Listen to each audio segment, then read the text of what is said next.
Is everyone ready? I think it's time for us to go ahead and get started. Welcome back to Virtual Lobby Day 2021. We have had a full day so far, and we're looking forward to the afternoon.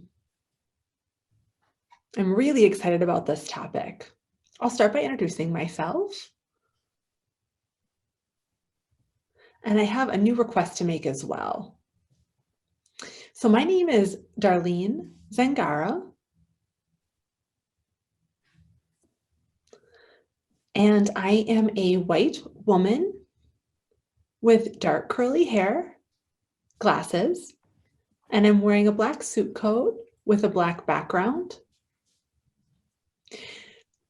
Introducing ourselves with that description helps folks that are deafblind know what other people are seeing. Now I'd like to introduce my co-presenter and my new co-worker, our Government Relations Director, Alicia Lane-Outlaw. Alicia, can you want to go ahead and introduce yourself? Thank you, Darlene. My name is Alicia, and I am a white woman, also Hispanic. And I have dark, wavy hair. I'm wearing a black suit coat and also have a black background. I am thrilled to be working with the commission. I just began my post as of last Monday, so I am still getting my feet wet and getting into this work. Darlene, do you have anything to add before we begin? Sure, yeah, I would like to introduce the topic for the day. So this is about how we propose or how to propose legislation or policy ideas to our office, the MNCDHH, the Commission of the Deaf, Deafblind, and Hard of Hearing.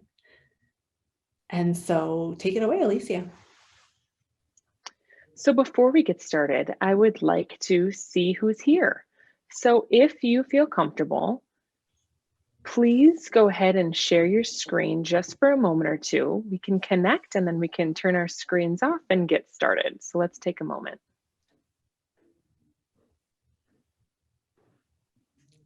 Hi, I see you.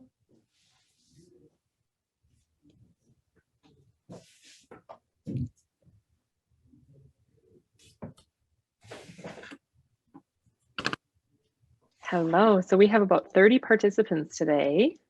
Wonderful.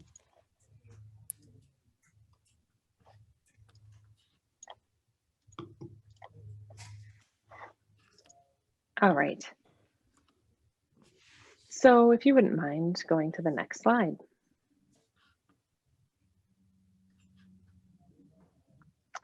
Katie, I believe you have the ability to do that. Wonderful, thank you. So if you have an idea for new legislation or a policy, and you're wondering if the commission would help you, that is what the slide states, and that is what we will be addressing today. First of all, the answer is yes. We deeply value your input, and what you bring to us helps us do our job better.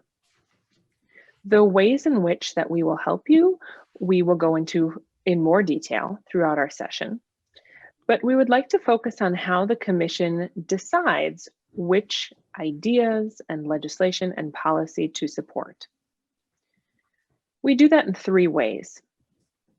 Go ahead and show us the next slide, please.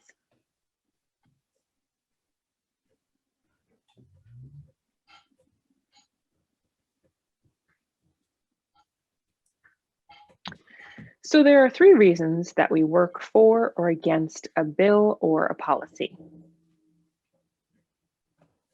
And go ahead and advance to the next bullet point, please.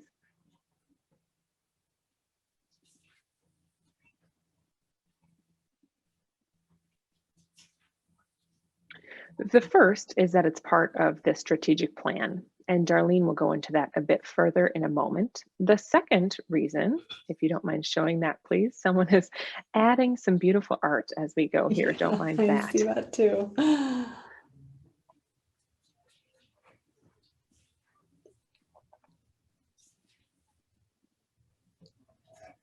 Hold on just one moment for some technical difficulties. We may just restart the PowerPoint. One moment.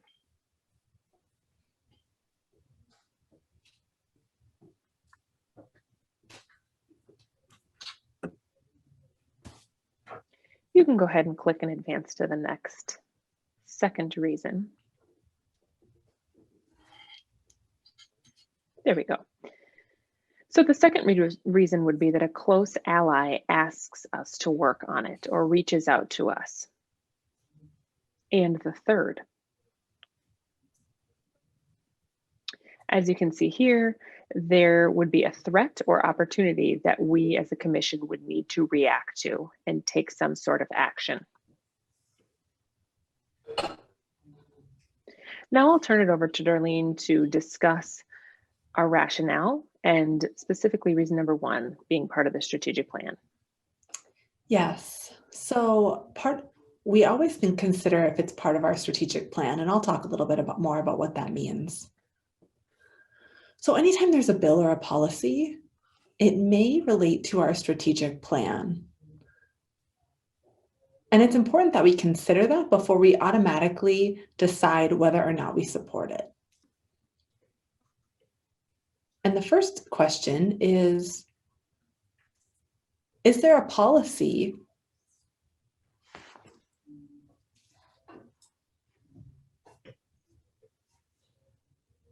in our strategic, we use a strategic plan at the commission to determine what to do for the coming years. And it gives us focus. So when considering a bill or policy, we have to figure out whether or not it aligns with that strategic plan. Number 2 is if that idea was suggested by one of our work groups. Was it done by a team of people or an individual? Who is it that brought us that idea? If there's a group of people that's saying that something in particular is needed, we consider who that is. And then we have to consider who will support or oppose it. We need to make sure that something will have enough support. People say, that people are in agreement that this is a really good idea and that this needs to happen. And what other entities might support this as well.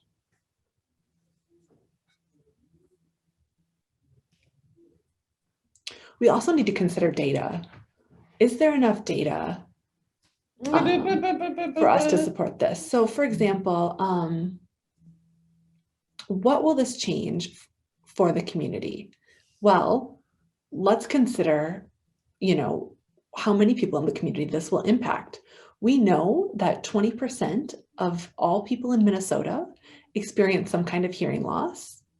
And so that is good data that shows that this bill would be important. So it's important to have that kind of research about the policy or bill.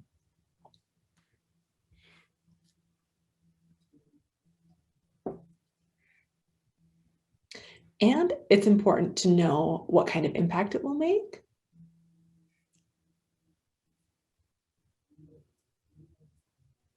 And is there an agreement within the group of the deaf, blind, and hard of hearing community? Or are there other groups that are also for this that we could work with? That's important to make sure that we have enough support. We also need to consider who will oppose this bill as well, and then what the potential challenges will be. So these are all good things for us to consider before knowing whether or not we should move forward. The fourth one is about impact.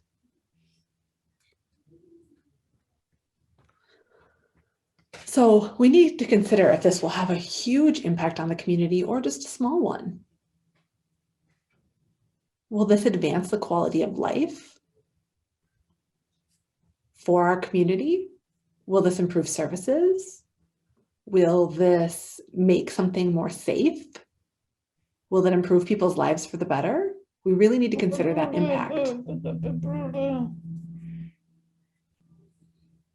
And again, go back to that strategic plan and make sure that it aligns with our strategic plan.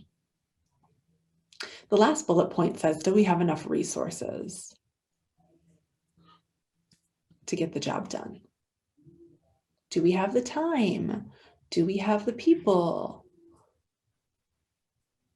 Do we have, people to get enough information to make this happen? It's important that enough people are in agreement that we can work together to move this forward. So those are 5 pieces that we look at, along with, seeing if it aligns with our strategic plan.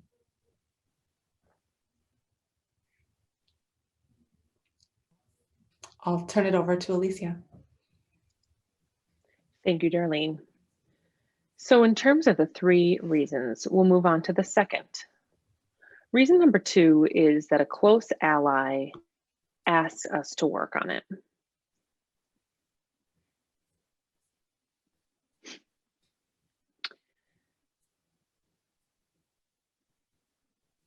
And who we consider to be an ally could be another organization in the community. It could be another state agency or a government agency. It may mean individuals within the community who have done a lot of work and who have a history of working collaboratively with us over the years. We have several wonderful activists within our community who are community members that engage with us in that way. So if an ally approaches us in this manner, we certainly have questions for them, and those questions would be as follows on the slide. Go ahead and show me a few here. If a bill or policy was suggested by a close ally, we would still ask, how much help are they asking for? Do they need just a bit, or is a significant amount needed? Advancing the slide, who would support or oppose it? This relates to what Darlene just mentioned. Who within the community would support or oppose the bill? And this is specifically within our deaf, blind, and hard of hearing community. If most support or we're divided, most oppose, we would certainly consider all of those factors. And finally, like the last reason, do we have the resources to do the work? Do we have the staff capacity, the time needed to invest in this work and towards this goal? I will go ahead and turn it over to Darlene to review reason number 3. Go ahead, Darlene. Sure. So reason number 3 is about a threat or opportunity. So during the legislative session, there are hearings on hundreds of bills. Some bills could have a big effect on the deaf, blind, and hard of hearing communities, and some may have a smaller impact. So we have to look at the bills that are just out there in the current legislative session, and we need to figure out what kind of impact will be made if this change happens. So if we get involved and work for towards a certain bill, will it make an important positive impact? Or will the energy and time necessary to make this happen possibly not be worth the potential impact? How likely is the bill to pass? Sometimes, for example, this year, we put forward a handful of bills. And, during COVID, we realized it may be not a good idea for us to invest all of our energy into these bills that were not likely to pass during a global pandemic.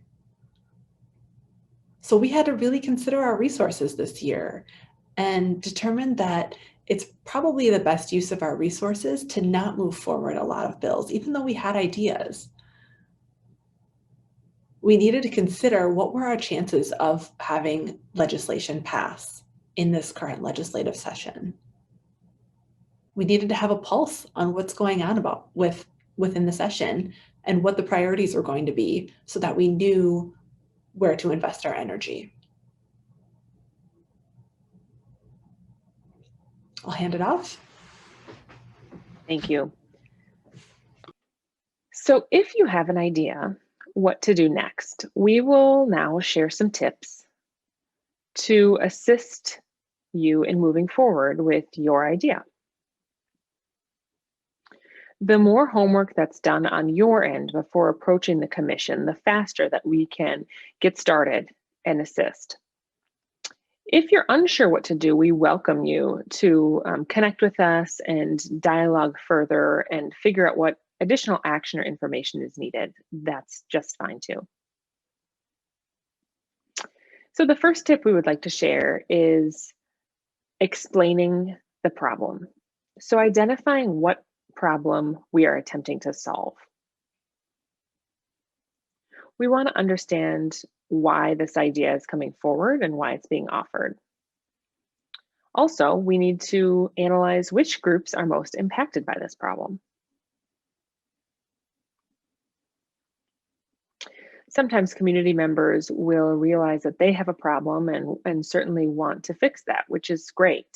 But we need to be able to look on a broader scale to a wide variety of groups within our community and see how that impacts you may be different than how it impacts others within our community. Perhaps other community members, it impacts them in a more severe way. Also, in terms of considering solutions, a solution may work for you, but it may not work for others within our community. So we encourage you to consider who this impacts. Also, have you reached out to those groups with your ideas? Have you dialogued with others within our community, friends, contacted organizations within the deaf, blind, and hard of hearing community, and gotten in touch with people and discussed this issue and the impact? Again, if you're unsure of who to reach out to, please do reach out to you. We're happy to work with you on that. Don't let that stop you from bringing your idea forward and reaching out to us. An additional tip is to identify possible solutions for the issue that you're addressing. So what are your ideas for solutions and actions?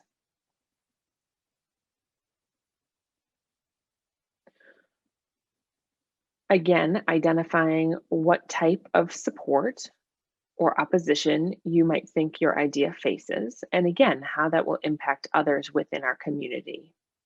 If everyone's on board and supporting it, or if we will be meeting opposition. That will, in essence, tell us how much work we may need to do to move this idea forward and make it happen.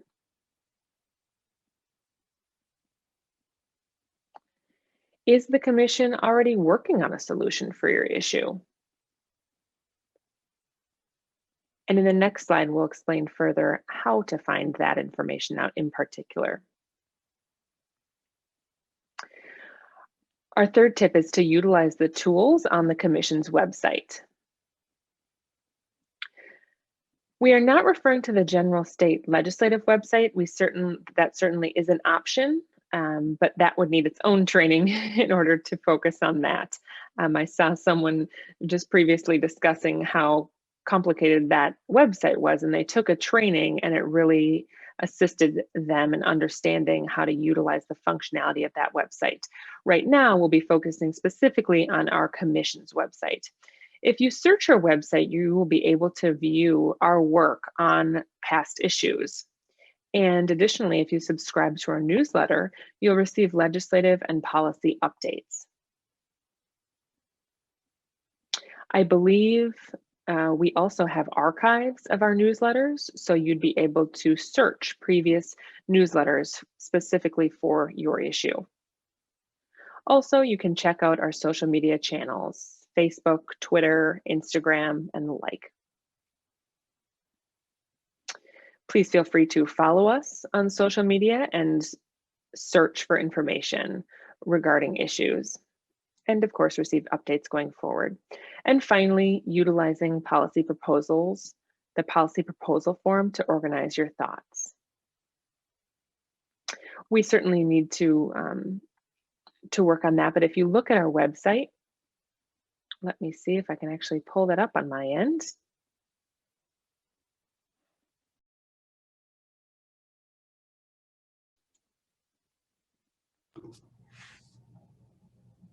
Some people may not know about this form, but if you click on our website, you can see a tab that says legislative.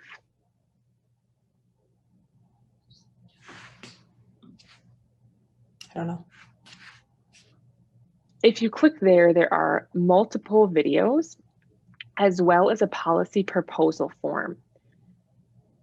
Many of the same tips that I just shared are actually on that form as well. So it's an excellent tool to help you organize your thinking as you look to propose an idea and really help you clarify your idea as you go through these steps.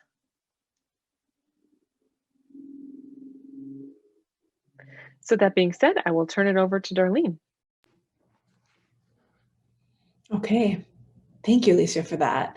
I think it's important that everyone has these tools to share their stories and share their ideas.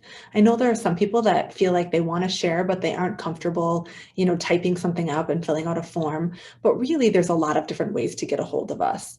What's really important is that your story is shared. It's really powerful. So the collection of stories is what really helps us figure out what is important for our community and how to plan for the future. So speaking of planning for the future, the Commission has had a strategic plan the past number of years. When we do that, or part of the process of creating a strategic plan is from collecting stories from our communities and hearing about what's going on. We have different groups that are set up. We set out surveys, we collect data, and we typically have a 5-year plan. We had one started in 2015 that continued until 2019 or 2020. I just have only been a part of the Commission for about 1.5 years ago. I joined in November, and then, March of 2020 is when the global pandemic, COVID-19 hit. And so that kind of changed all of our paths. But once we are done with that, we need to figure out what's going to be next. We need to have a 1-year transition plan, a 1-year pandemic transition plan. And then beginning after 2021, we want to focus on what is going to be our 3-year plan going forward. We plan to start this summer or fall of 2021, going through that process that I described, collecting your ideas, thoughts, feedback, needs. And if you're feeling like you have a story to share, we might want to get you together with a group of people to figure out how to share that with us. And we will find other people that also have a similar story or a similar need and figure out if there are bills, policies, rules, laws, something that we could change to make it better. For example, we could talk about for teachers, maybe we need to change some rule about teachers or something that the community needs. So if that is something that we're hearing from the community and it matches with our strategic plan, the board will approve it, and then we will move forward with it. The board is typically our guide and keeps our focus and makes sure that we have effective outcomes. So it's really important that we hear your stories and what your needs are as a community. Because we, as staff of the Commission, or me even as the executive director, I don't know what the community needs as a whole. So it's crucial that I hear from all of you. I'll turn it back over to Alicia. Thank you. Next slide, please.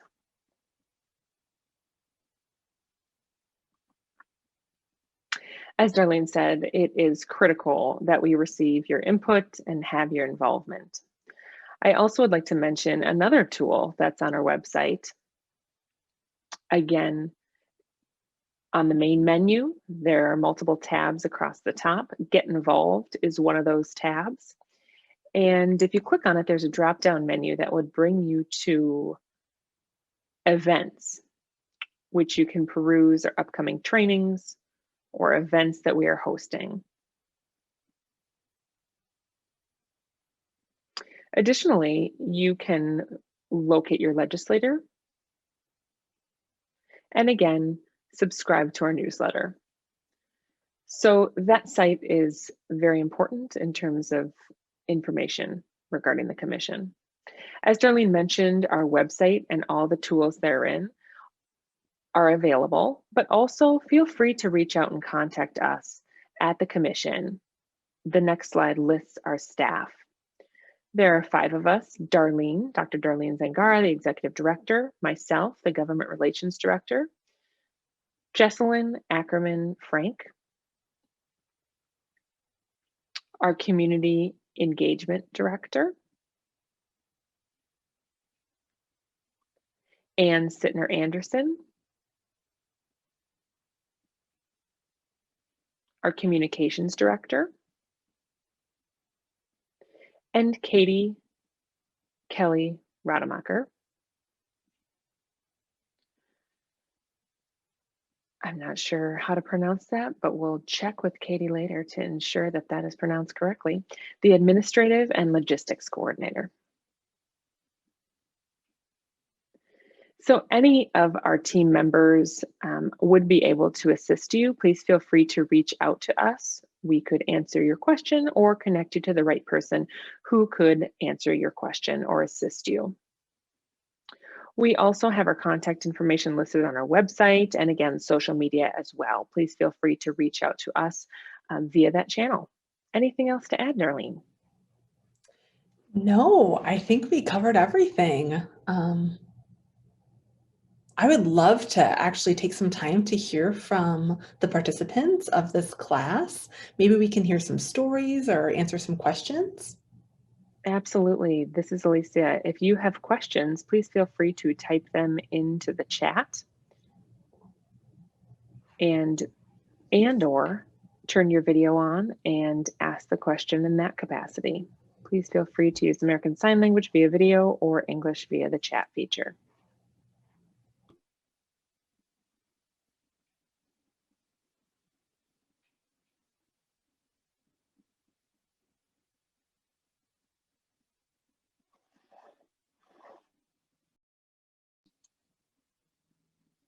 Okay, Rachel. Yeah, are you ready with your question? Yes, hi everyone. My name is Rachel. Oh, and if you don't mind holding on just one moment, I want to make sure that you're spotlighted. And it looks like you are. Okay, go right ahead. Okay, I will start again. Hello everyone. My name is Rachel, and I am a deafblind individual. I am a white woman with brown hair, and I guess there's some gray in there too. I'm getting old. I am wearing a hoodie and glasses today. In terms of research in going to the legislative and referral, if you go to the state office building, I'm not sure if that's even open right now. I have no idea during COVID.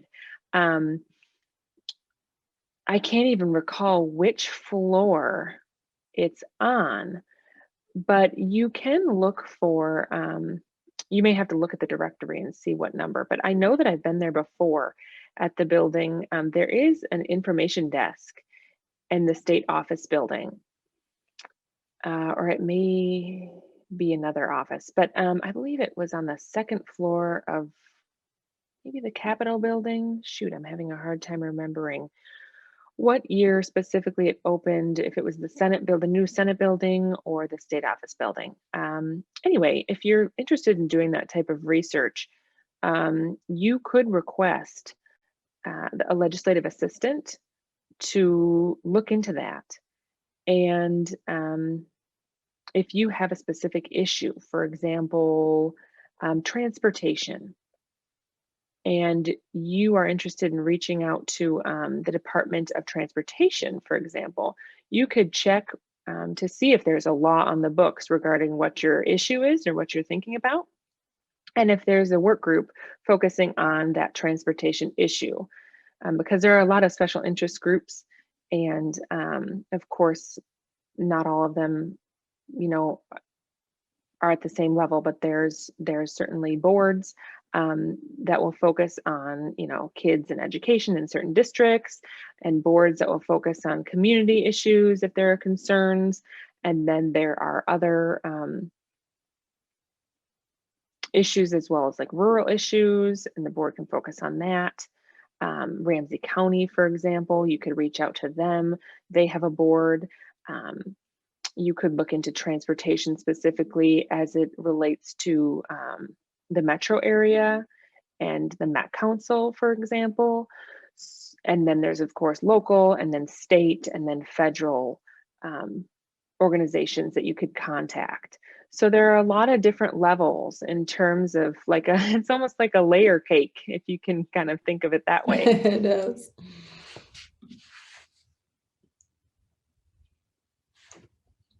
This is Alicia. You brought up a great point, Rachel. There are so many different organizations that are involved. So if you're unsure of who to contact or which organization to reach out to, do feel free to reach out to us. We are happy to sort that out with you, if that's a city or a county or a state level or federal level organization. We are here to support you in doing that work. And thank you too for mentioning the legislative library. You're correct. I don't believe that it's open at this time. I believe that all staff are working remotely. I believe. But I do know that the commission staff are all working remotely and will continue to do so until later in the year. Darlene, may we mention when we are planning to be back in the office? I'll leave that to you. Sure. Yeah, so it's looking like the state will begin the transition to being back in the office in July. And again, this doesn't mean that everyone's going to be in the office starting in July. That's when the transition is. We need to have a safety plan in place. We need to have options for distance work. We're hoping that everyone is vaccinated by that time as well. So there are several steps involved in the process, but we're thinking that by September, that's at least a discussion right now. Who knows what's going to happen? Everything changes. We've all learned it can change pretty quickly at the last minute, but we are taking steps to possibly make the move or be back in the office about September, by the end of summer. This is Rachel speaking.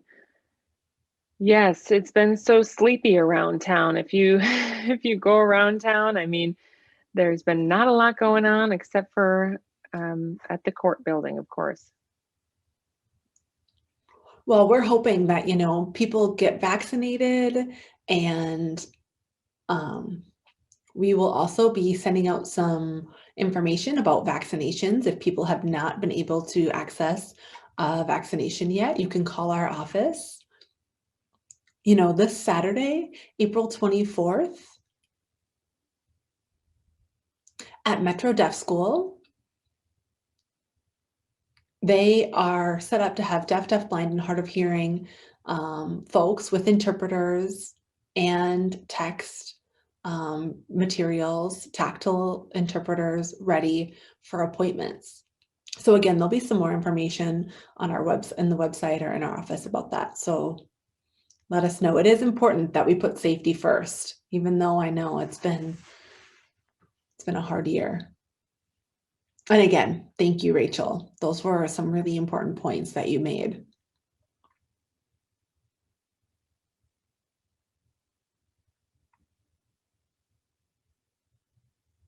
It seems like sometimes maybe someone has an idea and they think that it's a really short and simple idea. And then we end up, going and collecting data and getting input and talking to other groups and figuring out if it's something that can be effective or not. And that is actually Alicia's new role. So you will have the opportunity to talk with her and share your idea. And really, It could be anything. Anything that could impact your life and make it better. It could be, anything that will just make access better. And this is Alicia. I'm noticing in the chat that Barry has a question. Okay. So go ahead and turn on your video, Barry, when you're ready.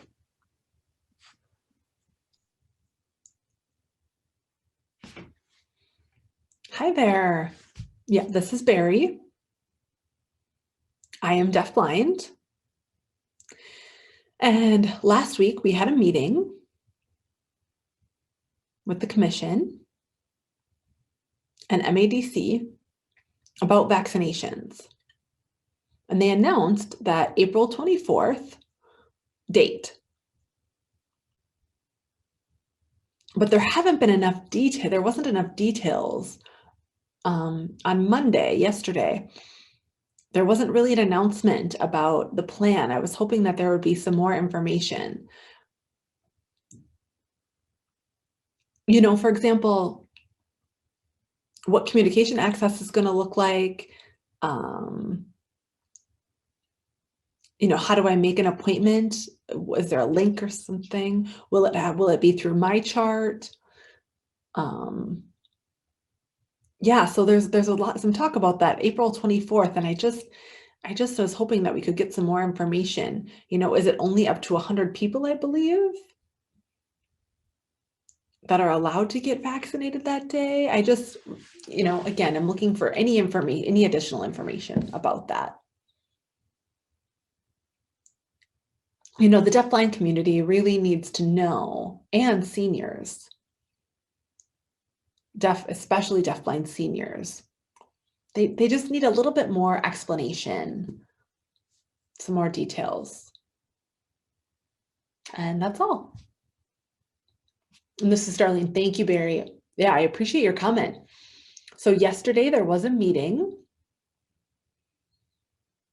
where details were discussed, and it is my understanding that it is hosted by DHSD, so the Department of Deaf and Hard of Hearing Services Division.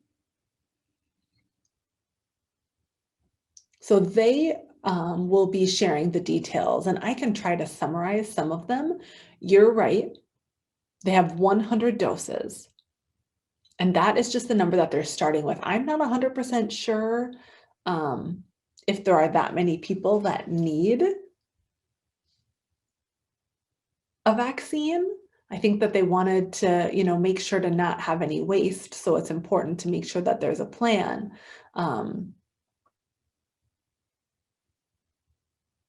So as of now, April 24th from 9 a.m. to 2 p.m. at Metro Deaf School is where this is happening.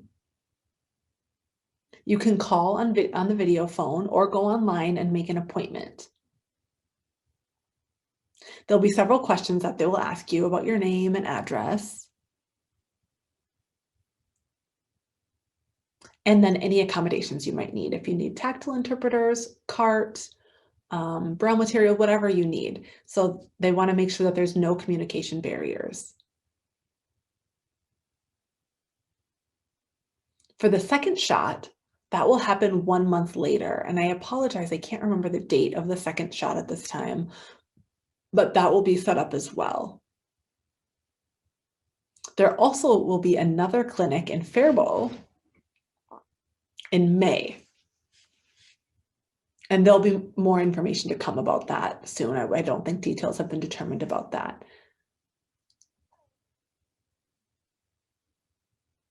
But you should get information from the division. I think it's going to be released again.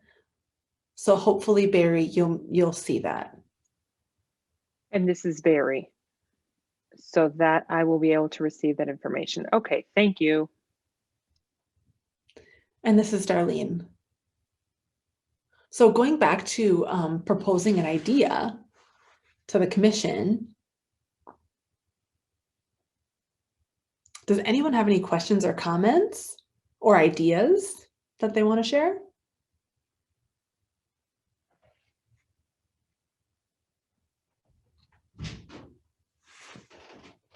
Oh, I've got a quiet group.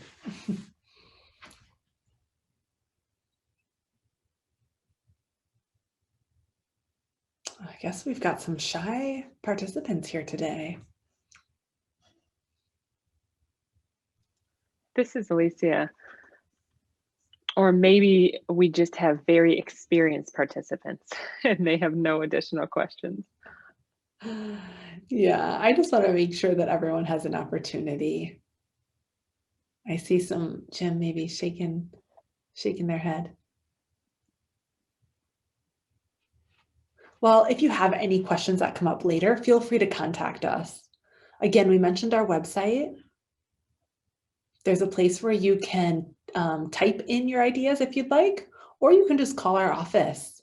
We're happy to have a video chat with you to get your idea that way. And this doesn't have to just be limited to, legislative bills and possible laws. It could be policies or rules. It could be something about licensure for teachers. And so maybe it might not be something that ends up being legislative in nature. It might be something that ends up needing to go through a board or something totally different. But we're happy to work with you on all of those kinds of ideas to figure out how to make change that will improve people's lives. So don't feel like if you're unsure, I don't know if this is a good idea, or I don't know where this fits, please just reach out to us. We want to hear from you. I also hope to see you all during the strategic planning process. I'll be sharing some more information about that in the near future, but we will have a virtual event again, probably sometime this summer or fall.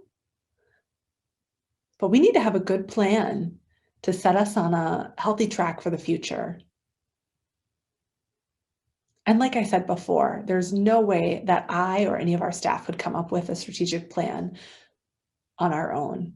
We need your input to figure out how to improve the lives of everyone, your life and everyone in our community. We want to make sure that we have good access and good quality of life. And let me see here. Oh, I think we both saw it at the same time. We have a visitor from Wisconsin. Hi, Jim from Wisconsin.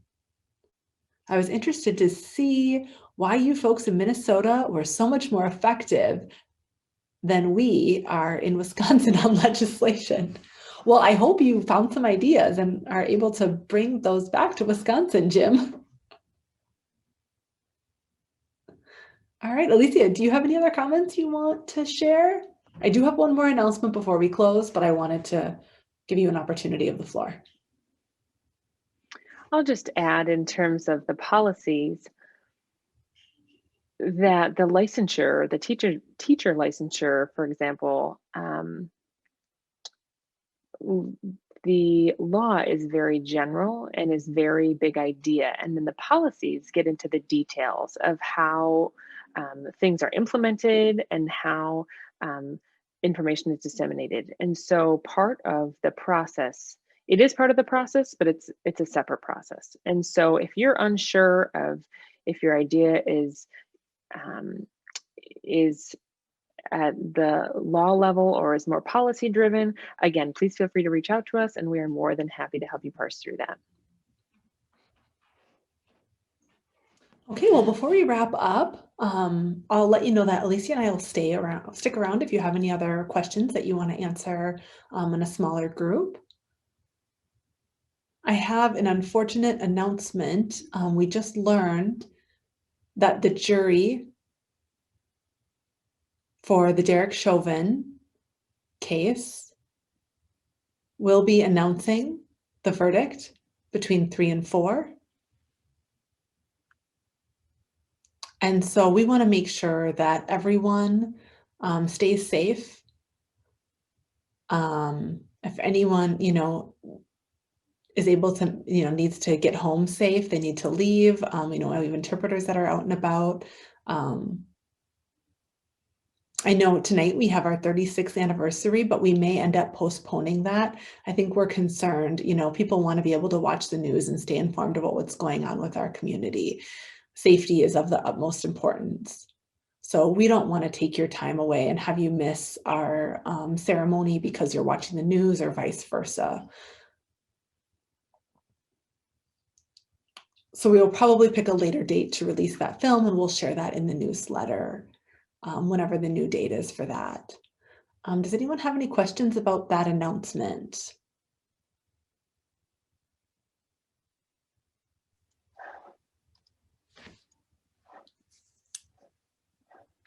This is Rachel.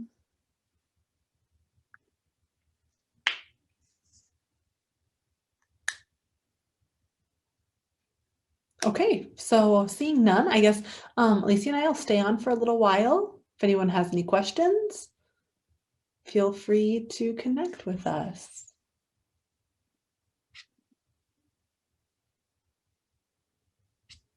Oh, any questions? This is Rachel. Oh, and if I could just quickly remind you, please fill out the survey. Alicia can explain a little bit more about where to find that. And then we have a checkout as well. Do you mind talking about that a little bit? Yes, thank you. So we do have a survey, and the link you'll be able to find on lobbydaymn.com. There is an agenda, and you'll be able to click on the agenda tab, see the entire populated agenda, and specifically under the afternoon session, there will be a link to complete a survey and provide us with feedback and your experience in our afternoon session. And again, that will help us improve the experience for future lobby days. It seems like Rachel has a question. Hi, this is Rachel here. I'm wondering,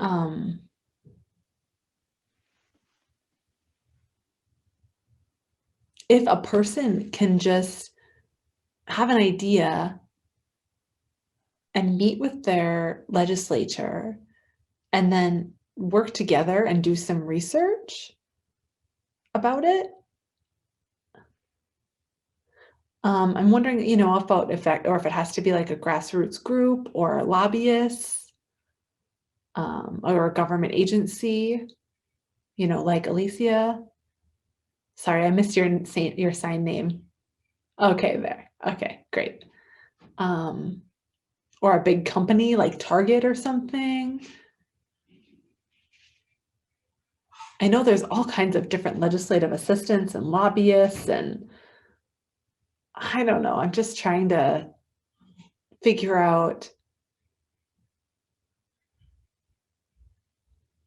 how does all of this happen? You know, how do things get passed, you know, sometimes last minute or, you know, and then people don't even know about it. I think there are some legislative assistants that are terrible. You know, and in my experience, you know, I went to the emergency room 2 times. And the first time when I got there, I had to use a VRI. And the second time, my mom, who's retired but can sign, was there. And I tried to ask for an interpreter, but we had to wait for hours. I mean, it was overnight into the next day. And so I'm just thinking about, you know, what deaf people can do in the emergency room when they need to see a doctor and they need a sign language interpreter. I thought that, you know, they should provide one. The emergency room shouldn't be allowed to not provide one for a deaf patient. You know, there's something where, you know, you could be in an accident and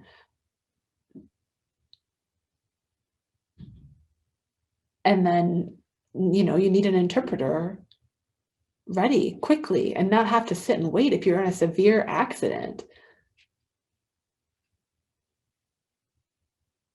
You know, I can't always just, you know, depend on my mom. So, yeah, that's a situation where, I'm thinking about like an emergency room for deaf, deafblind. If a person's on the way, they should call an interpreter right away to have them ready, so that we don't have to rely on our family members to interpret for us. And if there's no one there, I think we need to maybe suggest a bill or something if there's nothing. And this is Alicia. Rachel, I want to respond to that. That issue in terms of going into an emergency room and being presented with VRI is one that many of our community members have experienced, including myself, and really preferring to have and needing to have an in-person sign language interpreter in a timely manner is definitely an issue that needs to be reviewed. Absolutely. We certainly have some benefits that other states do not. As you may know, we have the Minnesota Consortium, Minnesota Hospital Consortium, where many hospitals pay into a system to have a pool of emergency on-call interpreters available. That would be something that we could certainly look into and see if that is working, or if we need to encourage some change or push for some change. And of course, some rural areas may have VRI as a first stopgap while an interpreter takes perhaps quite a while to get there, depending on location. Anything else to add, Darlene? Well, I was just thinking if you want to add about DHHSD, they also work a lot on advocacy. And so, sometimes we can work together to see how to support the division in their work. Maybe there's a rule that needs to be changed or a policy. And like you said, maybe it is a bill. Maybe what we need is to talk to a hospital administrator to determine how to change that rule. So there are all kinds of different means to get something done. We just have to figure out what the right approach is to get what we need done. And I know, like you said, there are a lot of frustrations. We hear a lot of frustrations with VRI. And now in this world, we're using Zoom, and doctors are using Zoom for telehealth. And it's kind of become the norm. And so I know for a lot of folks in our community, we're a little bit concerned that that might end up, being something that they want to continue, is having interpreters virtually, even after the pandemic is over with. So we need to really educate our medical professionals about asking what the deaf people want and need and protect our rights.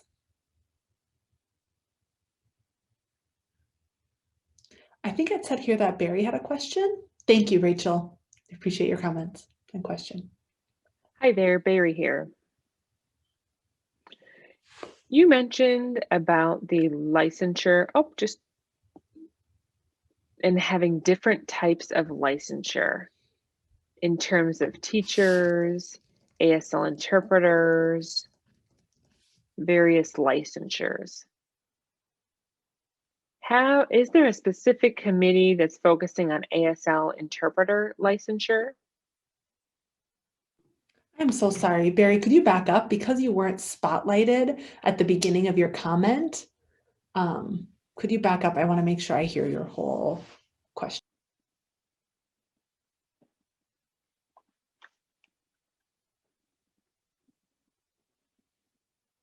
Yes, hello, this is Barry. I am a deafblind individual utilizing an interpreter today. And you mentioned licensure.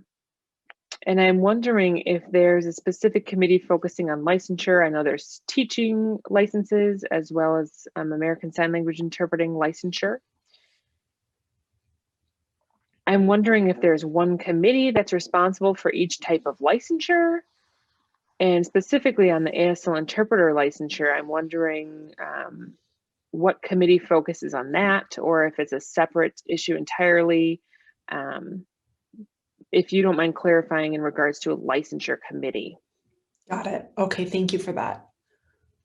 So I was actually talking about the teacher's licensure. So for those who want to teach children in the K-12 system, or someone who wants to teach a foreign or world language, they look at ASL teachers needing to have the same license. So for that change, we'd have to go to the Board of Teachers. That is not a legislative issue at all. And so far, the teaching board has said, you know what, we're stuck. You actually do have to go to the legislation. So then we realized, okay, then we need to look into this a little bit deeper and to figure out where the best place is to actually start to make this change happen. And if it ends up not being in the initial place we thought, we take it to the next level. And this is what happens with different situations. So you just mentioned the ASL interpreter licensure. Well, that's a completely different topic on its own. There is no specific board. There's not an organization that oversees licensures for interpreters because we only have certification right now under RID. There is no interpreter licensure. So like you're talking about, if people are interested in setting up licensure, this is a whole new topic. So I know that there are MADC and MRID are involved in these kinds of dialogues, talking about the potential and feasibility of setting up interpreter licensure. But there's a lot of research that needs to happen. We need to figure out where to start with these ideas. What's the right place for the discussion to happen? And then bring it to the legislation, or the legislatures, excuse me. Alicia, do you want to add anything? I think you captured it all, Darlene. Okay. And I think David Williams. Oh, Kimberly Williams has a question. Hello there. My name is Kimberly Williams. I am a deafblind individual with long dark hair. And in looking at licensure, I would strongly recommend that the commission has two, not just one for deafblind individuals, but rather two. And I think that that's important to be able to support each other and not just simply one deafblind individual, but multiple. I think it's important to have two versus one. So I'll just state that. Thank you. Thank you for that. So I just want to make sure that I'm understanding your comment. So you're meaning the people that are involved in the rulemaking committee. That's what you're talking about, wanting deafblind involved. Okay, good. I just wanted to make sure I understood that correctly. I will document your comment. Do you mind repeating what you stated? And I understand, there's a group discussion of who makes the rules or who does the rulemaking for interpreter licensure, right? That's what you're talking about. Okay, good. So I wanted to make sure. So you're saying this is Kimberly, yes. You would want Correct. two deafblind members of that rulemaking group, not just one. Yes, that's a great example. Okay, that's a great example of sharing your input.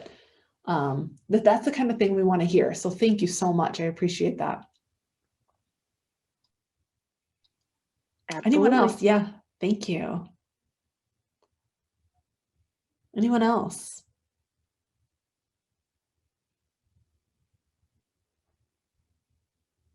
All right, well then I'm going to turn it over to Alicia. She can talk about the survey and the checkout room. This is Alicia. I believe we've covered the survey, but the checkout room, I'm not sure that I have information on that. So if you wouldn't mind reviewing that, Darlene. I believe it's on the website. Correct. Yeah, the lobby day. Yes. So what I mentioned previously was in regards to the survey. And after you complete a survey, if you go a little farther down on the lobbydaymn.com website, there is the checkout session. Yeah, so it's important that if you go to lobbydaymn.com, that's the website that you've been using all day. All the different links have been on that website. So the checkout is like a closing survey. And then we talk about what's happening next, and we'll explain a little bit more about the announcement, about the verdict. and excuse me, this was the interpreter. It's not about the survey. This is just a room for us to go to talk about what's next. So I encourage everyone, once you're done with this, please, of course, fill out your survey and then join us in that checkout room. And it says Barry has a question. Hold on one moment. Barry, you have a question? Yes. This is Barry.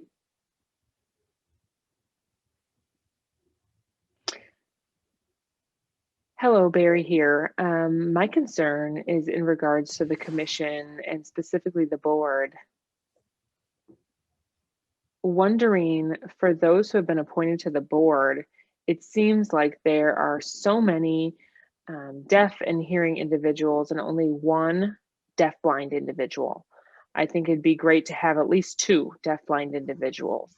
I know multiple deafblind individuals have applied, but only one has been selected. I don't think that's right. I think that there are too many people who are simply deaf and too many people who can hear, and that there should be more representation of deafblind individuals. For example, right now, Ryan is the one individual who's been appointed to the commission board.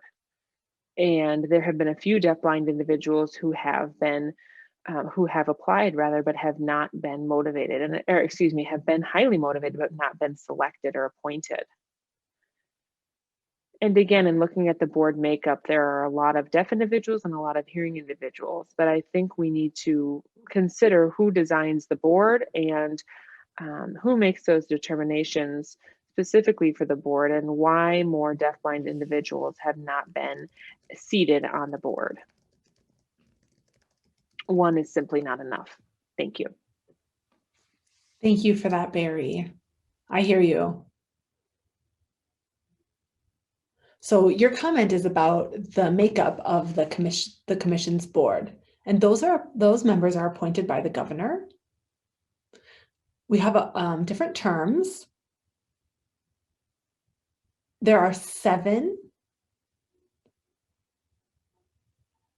from affiliate chapters. They're advisory council, so they are under DHHSD. They are the ones that make the recommendations to our committee, and the committee is called the Membership and Recruitment and Training Committee. So they take a look at the applications and determine fit and diversity of the board. And again, so those 7 people and then 8 at-large members. And so they represent parents or different counties, or deaf, hard of hearing, deaf blind, and so on. So it's important that we fit and have the most representation that we can. And I know, I hear you, maybe 1 is not enough of deafblind people, but I highly encourage, people, they can apply for any of the different members. We don't need to just have 1 deafblind representative. It's important that we have representation from the deafblind community, of course, but a deafblind person does not have to simply just apply for that 1 position. They can apply for any of the, other positions that they fit the criteria. And I'd be happy to share more information about that as well. Our commission board makes the recommendations of the names of the people that they suggest to the governor, and then the governor ends up looking into these people. And then if they feel comfortable moving forward, the governor appoints the members. So it is quite an intense process. It's not simple. There's several steps that are involved. And if you want to talk any more about that, please let us know. Katie Kelly Rademacher is also happy to help. She knows a lot about this process, so she can explain to you. Barry, I really appreciate you making that observation and making that comment. We do have a spreadsheet of all kinds of different criteria that we look for. We want to make sure that we have representation from the BIPOC community, parents of children with hearing loss, deaf blind. We need to make sure that all the different, counties are represented. Oh my goodness, it's quite a list. It's quite a list. So we need to make sure that we have at least, someone to represent all of these different groups. So again, thank you for your comment.